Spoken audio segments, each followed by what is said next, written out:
The Adobe Premiere Pro CC Color Workspace includes the Lumetri Color panel. You access the workspace by choosing Color in the Workspace switcher bar. And the Lumetri Color panel is organized in sections.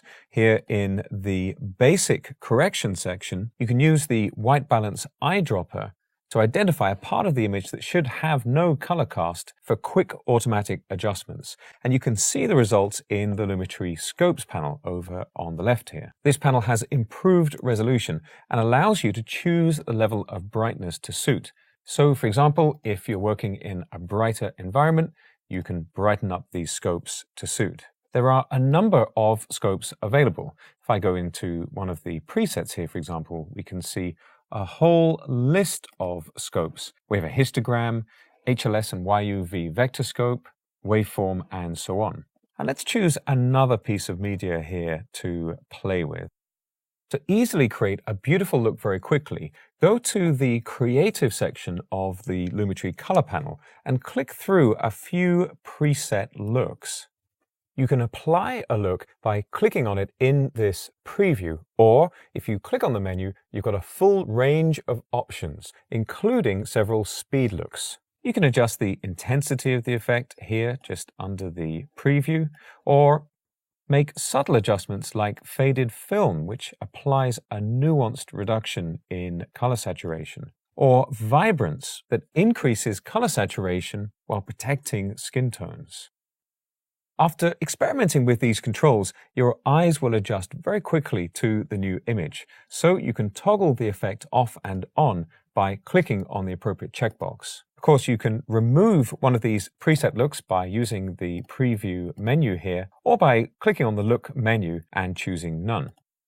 The curves controls allow you to make nuanced adjustments to different luma levels or individual color channels. Here I can click to add a little bit of an S-curve to add some depth to the image. I can also switch to individual color channels and maybe just warm this up a little.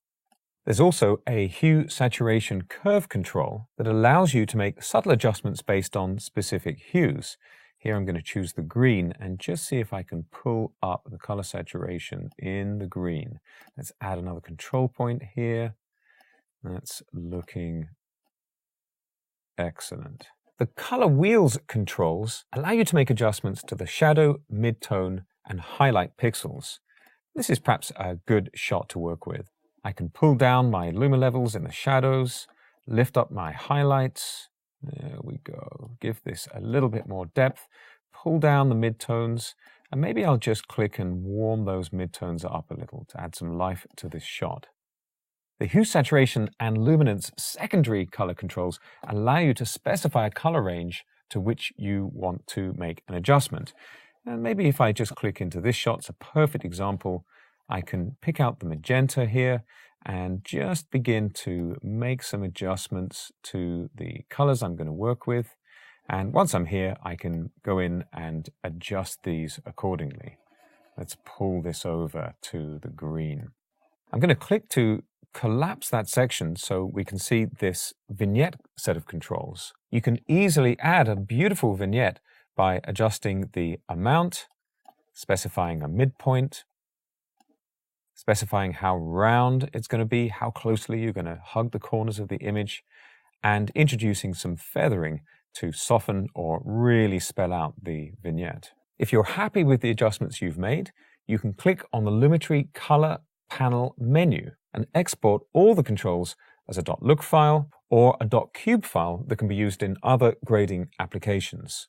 Save these files to your synced Creative Cloud Files folder to share them with team members or easily move them between editing systems.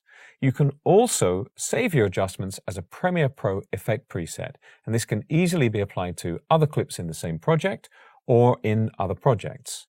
That's the Color Workspace and Lumetri Color panel in Adobe Premiere Pro CC.